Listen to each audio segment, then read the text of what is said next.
I think I'm audible properly. Am I audible? Anybody can raise it? Yeah, okay. Okay.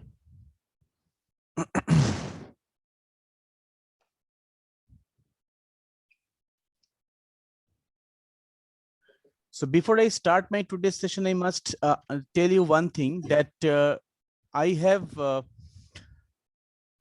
uploaded one note on graph theory, and I wrote in the classroom that you are supposed to go through first two or three chapters of that note, and in one session I'm going to discuss the problems because otherwise the time is too short and the syllabus of group theory is too large, so I shall not be able to complete it properly. So therefore you have to simultaneously study the graph theory also, and the note on group theory that will be shared with you later on. You will be getting a concrete note on that, but that I'm going to post later. So for the time being, you have the graph theory note. Simultaneously, you study that particular note, and one day we'll have some session on that topic, on those topics. In my last class, we discussed about, in my last two classes, we discussed about permutation group and subgroups.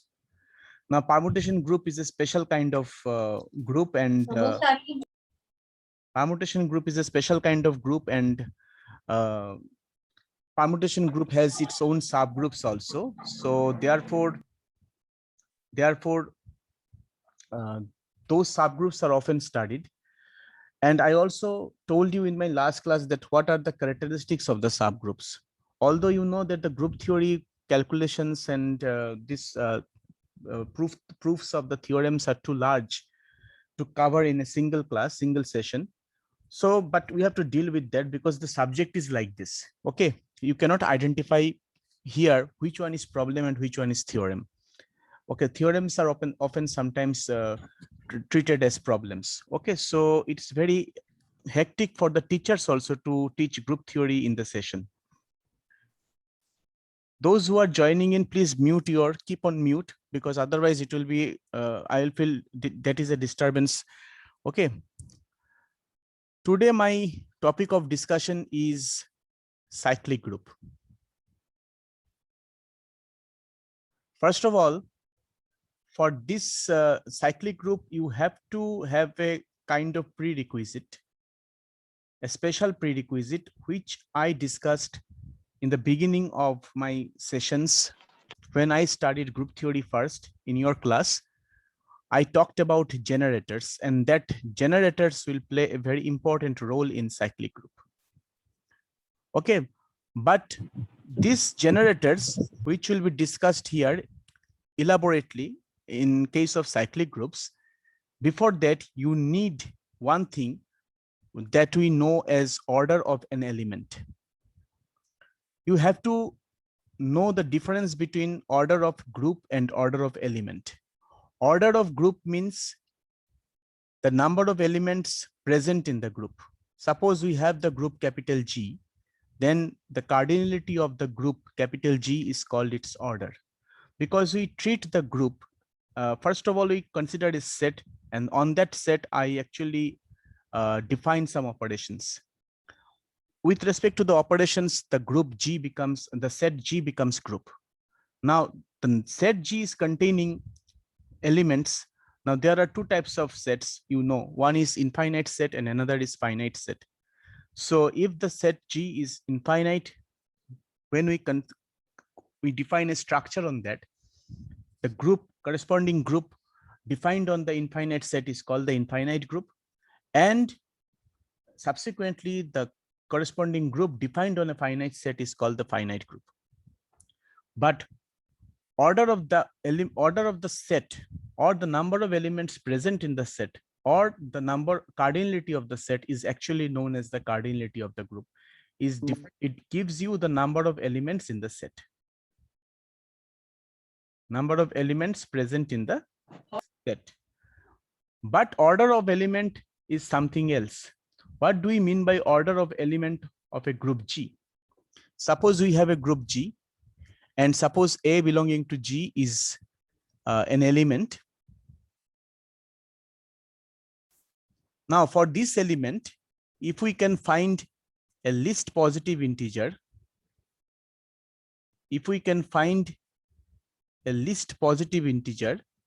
small n, such that if the group is a multiplicative group, then a to the power n or a multiplied with itself n number of times gives you the identity element. Or if it is an additive group, then a added with itself n number of times gives you the identity element.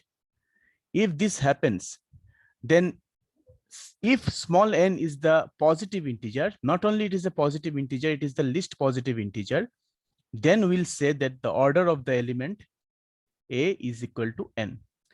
Why we consider the least positive integer? It is because if a to the power n is equal to e, then suppose we have considered n to be 2, and we are finding that s squared equal to e. So it is pretty obvious that this will imply a to the power s squared to the power 10 will also be equal to e. That means a to the power 20 will also be equal to e. But that doesn't mean that order of A is 20. So therefore, we have to consider which one is the least positive integer for which this is happening. And if it is 2, then the order of the element is 2. If it is n, then the order of the element is n. Okay. There are two notations to define order of the element. One notation is this one, carefully observe. This notation is applicable only when we are considering the multiplicative group. And this notation is applicable when we are considering the additive group. Okay. So that is the thing that you have to know as a prerequisite to study the cyclic group. Let us now come to the definition of the cyclic group. I'm going to write the definition of the cyclic group first of all, and then I'm going to cite one example corresponding to that. A group capital G is called a cyclic group. A group capital G is called a cyclic group if there exists an element, A belonging to G such that capital G is generated by A, or it is written in this manner also, a set containing elements of the form a to the power n, where n is the integer. Such an element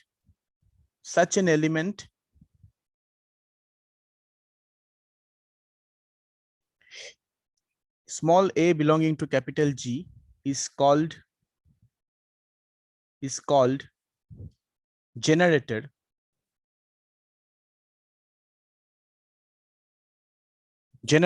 of the cyclic group capital G,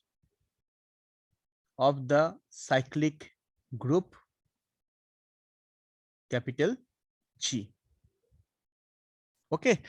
Now, what is this symbol? You see that we have used a special symbol over here. We have considered the element small a, and this small a has been written inside two triangular brackets. This is a special notation. If I write like this, then it means a singleton set containing an element small a. But this is not an element. It is the generator. In some books, this symbol is also written as this.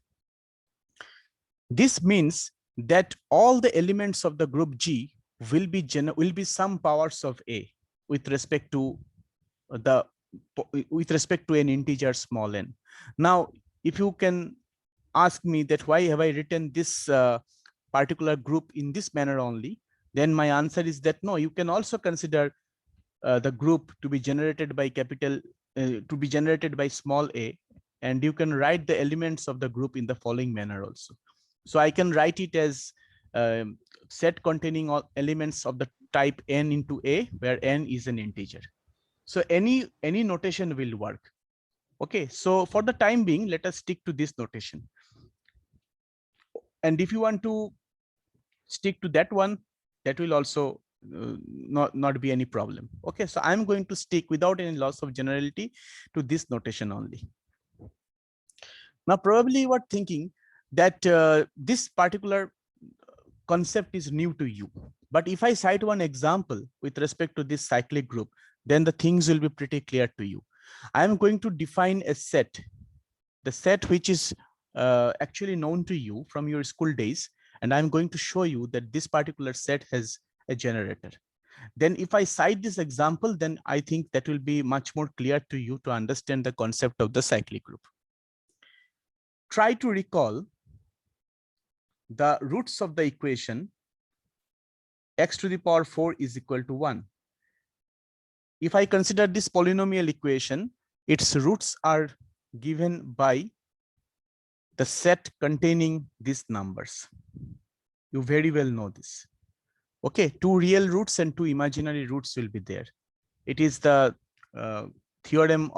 fundamental theorem of from roots and equations, fundamental theorem of polynomials.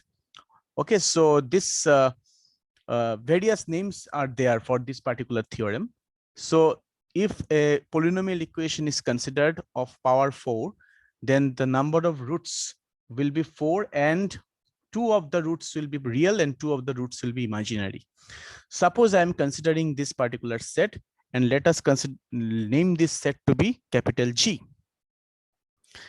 Then if I define the operation of multiplication by dot, and we consider the set G, and the multiplication operation is defined on this particular set.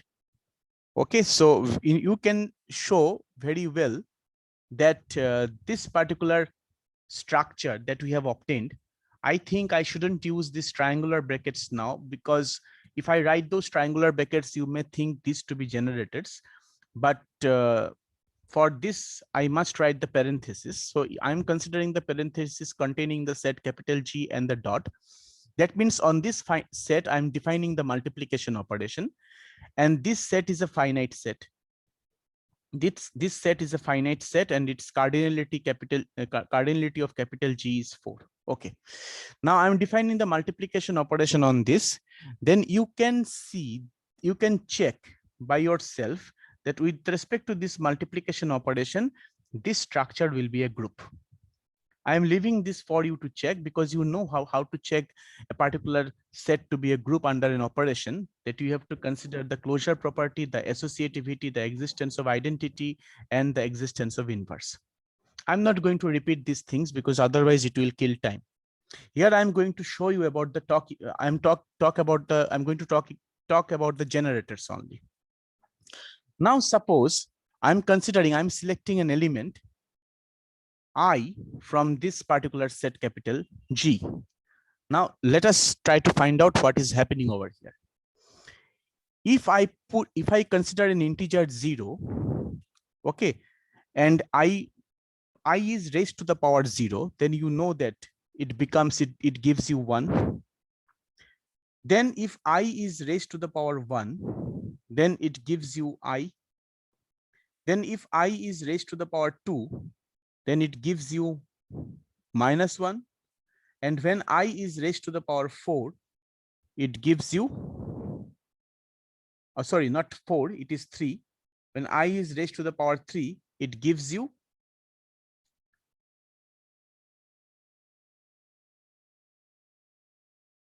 -I. So we have considered 3 integers, 0, 1, 2, and 3, where I showed that once the element I from the group capital G is raised to that integer, then we are getting back the elements of the set G itself. So for integer 0, I'm getting 1. For integer 1, I'm getting I. For integer 2, I'm getting -1. And for integer 3, I'm getting -I. And if you consider integer 4, then I to the power 4 will be, let us check, that I to the power 4 will be, you can write it as I square into I square, and that would be -1 into -1, which is 1. So this thing will be repeated and it will go on like this. So nothing new will come out. So we are actually getting distinct elements. We are getting distinct elements if we consider the integers 0, 1, 2, and 3, and we raise I to those powers. All the elements of capital G are being generated by a single element, which is I over here. Okay. Now this is one part of the problem. Now I'm going to write the next part of the problem. Let us consider this to be case 1. I'm going to write the next part of the problem here, case 2. Similarly, if you think that you are going to choose the element -I, what will you find here? That -I raised to the power 0 will give you 1 as usual. -I raised to the power 1 will give you -I. -I raised to the power 2 will give you -1. Sorry, this will be I squared, so this will be -1. And -I raised to the power 3 will give you I. So when I'm considering -I also, and this element is being raised to the power 0, 1, 2, 3, I am getting all the other elements of the group capital G. But you see that, so I can consider this also, but you see that that is not going to happen with the elements 1 and -1. If you raise the power of 1 to any number for any integer, other numbers like I and -I will not come out of it. Similar thing will happen with -1. If you give any power to that, elements like I and -I will not come out of it. So that is going to happen only with I and -I. So from this example, I can immediately say that the set capital G is being generated by I, or the set capital G is being generated by -I. So this implies this finite set G is finite and is having two generators I and -I. Two generators I and -I. And one more thing that you can check over here, that when I is being raised to the power 0, then you are getting 1 over here. And then when I is being raised to the power 0, you are getting 1 over here. So what is the identity element of this finite group? Identity element of this finite group is obviously 1, because only 1, when you multiply the elements by 1, then the multiplicative property is being preserved. Multiplicative property of the 1 is being preserved. And the element I, when raised to the power 0, it gives you 1. -1, -I, when raised to the power 0, gives you 1. So from there also I can say that order of I is 0 and order of -I is 0, because 0 is the least positive integer. I have to rectify that thing. I to the power 0 equal to 1, but -I to the power 0 equal to 1, but you cannot say that order of I is equal to 0 and order of -I equal to 0, because why? Because 0 is not the positive integer. 0 is a non-negative integer. For positive integer, I must get, for this property, I must find out a positive integer when the element I and -I is raised to the power that integer, it gives you the identity element. But here you cannot say that order of I equal to 0 and order of -I equal to 0, because this property, that being least positive integer, is not being preserved, because 0 is not a positive integer at all. Anyways, you can keep on multiplying these i's with itself, and you can keep on multiplying -I with itself, and then you can find out what are the order of these elements. But here I'm not interested about the order of the elements. Here I'm interested about the generators only for the time being. So we have found two generators of this particular group, finite group, and therefore from there we can say that G is a finite cyclic group.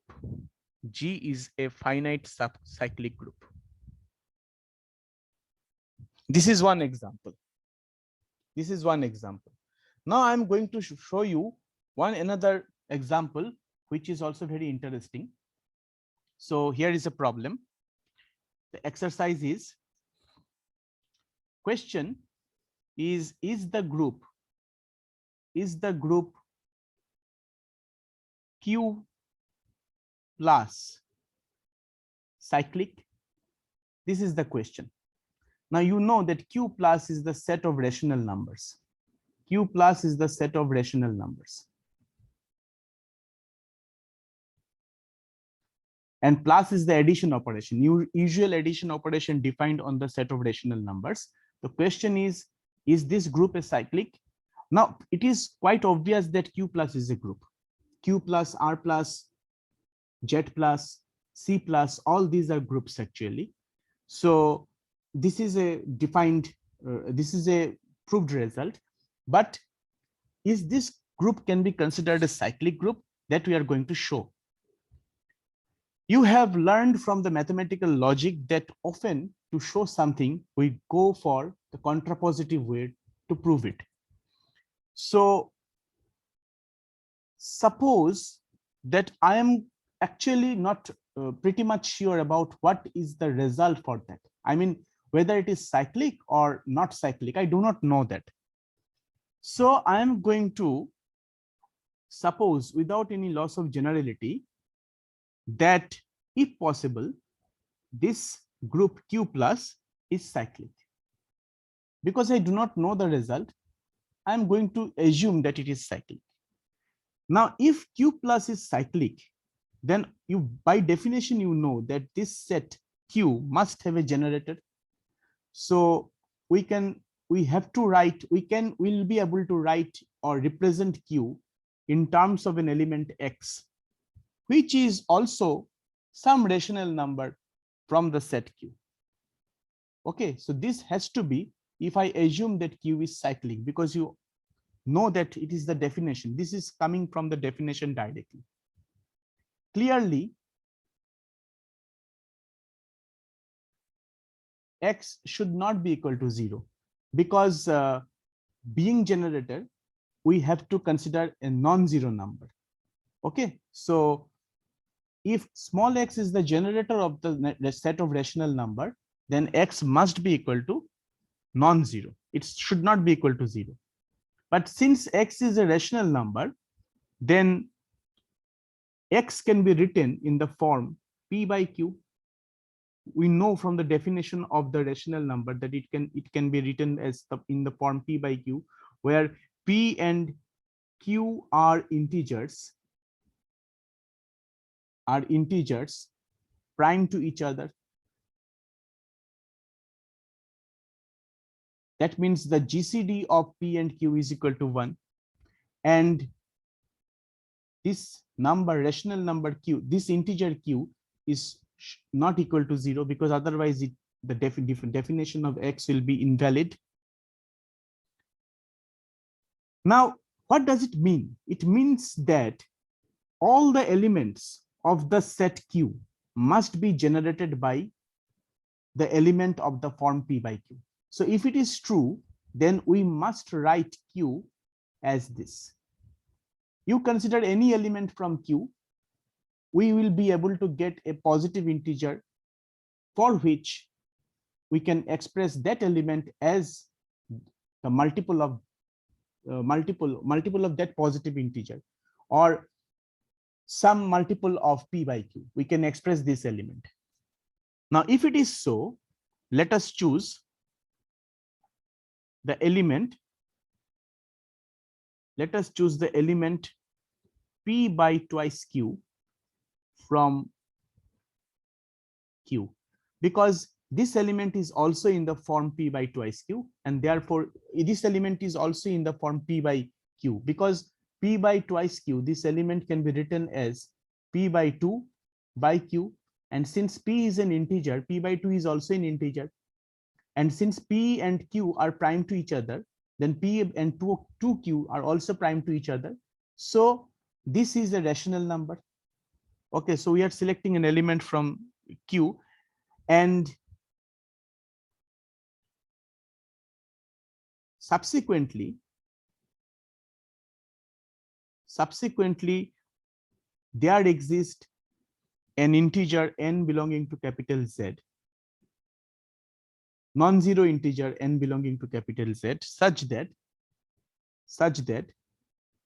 this element that we have chosen, that is p by twice q, can be written as the multiple of this non-zero integer, or the multiple of this generated p by q. So we can express p by twice q as n multiplied by p by some amount of some multiple of p by q.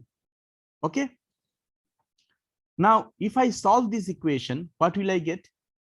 P by q will cancel from both the sides, and we will get n to be equals to half.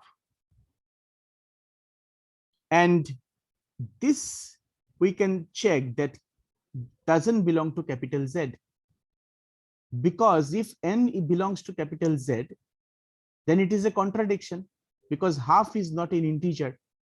So here we are getting n to be half, which is not an integer, but our multiple n should be an integer, a non-zero integer. So it is a contradiction. Why this contradiction has been reached? Because we have considered Q plus as a cyclic group. And therefore, by contrapositive argument, by now you already know what do we mean by contrapositive argument. By contrapositive argument, we see that the group Q plus is actually not a cyclic group.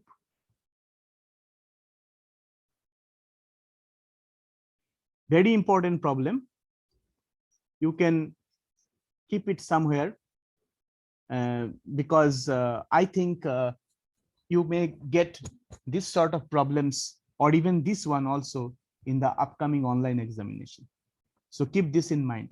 It's a wonderful problem. In line with that, I am going to give you another problem, and from mathematical logical argument, we are going to prove or disprove this result. So what about this group? Is R plus a cyclic group? Let us try to find this out. Here you remember that R is the set of real numbers. And we know that the set of rational number is a subset of set of real number. Also, the set of rational number with the operation addition is a subgroup of the set of real numbers with the same operation of addition. These results are known to us. Only thing that we want to check is whether this R plus is a cyclic group or not. So again, since we are not sure about the result, so suppose, without any loss of generality, that R plus is a cyclic group. Okay, it is a cyclic group. Here you actually need one theorem, one result, which is very fundamental, and it is very helpful result. In this session, I am deliberately avoiding to prove this result, the theorem, proof of this. I'm deliberately avoiding to write the proof of this theorem, because if I every time in the class, if I write theorem, then probably you will think that sir is doing the theorem, but he is not doing the problem. So that's why I didn't talk about it earlier, but now I'm going to give you the statement of this theorem, and the proof of the theorem is very important, but it's also a very long proof, and therefore I think that I must avoid it writing in the class. But if you need the proof, you can go through any group theory book. The proof is available over there. We only need its statement to prove this result.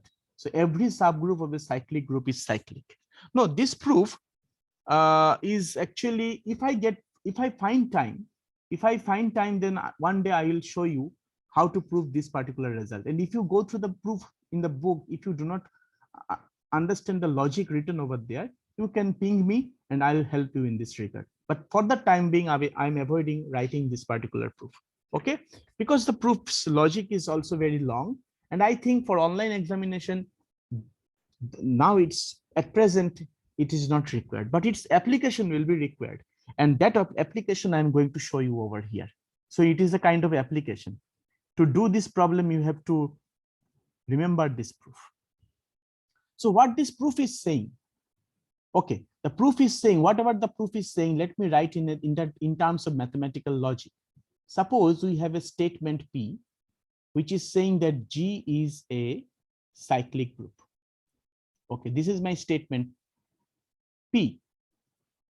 And my statement Q is, or suppose my hypothesis, my context is H is a subgroup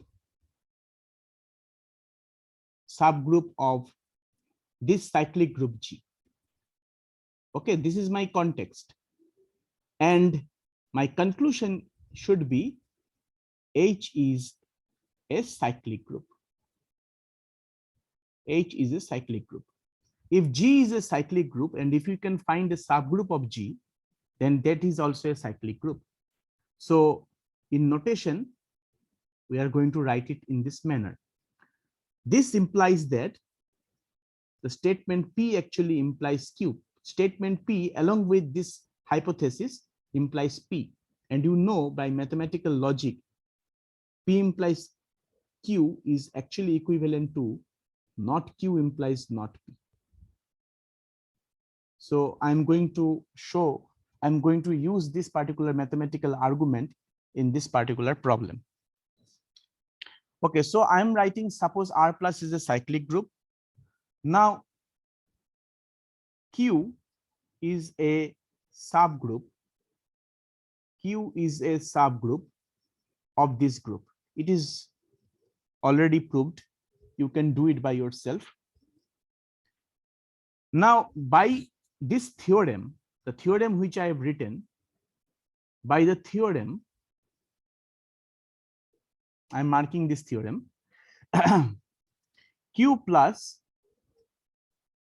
must be a cyclic group.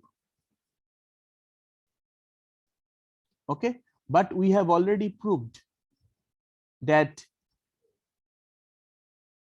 Q plus is not a cyclic group, is not a cyclic group. And so R plus is not a cyclic group. Okay, so you see, I'm using this mathematical logic over there. So what have we find from these three examples which I have done? Here I have found in the example one, I have found one cyclic group which is finite. So you can consider the elements like this 1 and -1 written over there. I and -I are written diagrammatically opposite. And you can consider the elements of these groups, of this group, designed in the following manner: either rotated in clockwise direction or in anti-clockwise direction. Every time you are getting these elements repeatedly. Only these 4 elements are coming again and again. So that was an example of a finite cyclic group. Immediately we have seen that there are examples of where we can show that infinite groups are non-cyclic. So I have given you 2 infinite groups which are non-cyclic groups. Okay, so what are my results over here? I have given you finite cyclic group. Okay, I have given you infinite non-cyclic group.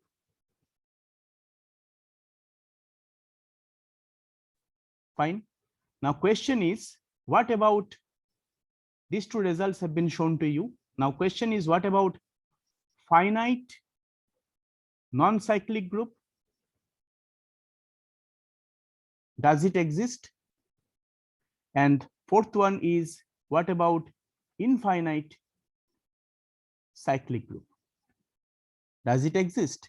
I have not yet defined it. I have not yet discussed it. But I think in this particular session, if I start discussing these results, in this session, it will not be complete.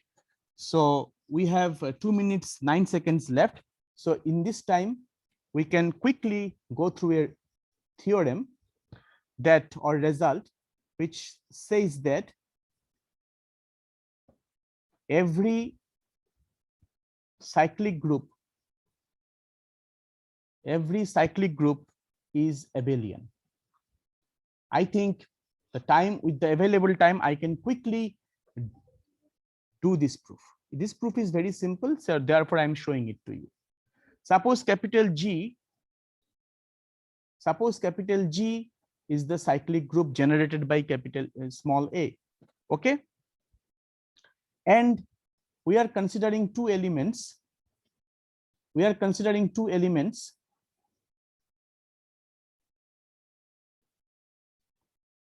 Okay, someone wants me to go to the previous page. Okay, just take a screenshot quickly.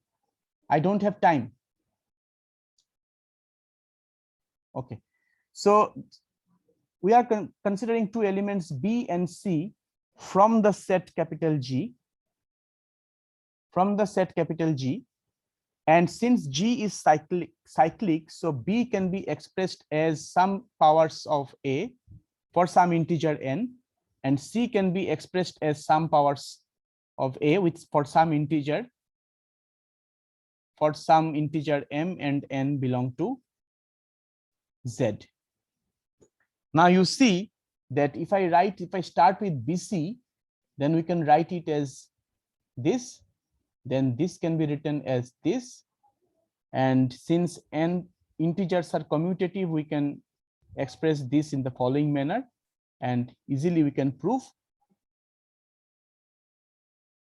that BC equal to CB for all BC belong to G, and therefore G is abelian. Let us continue in the next session.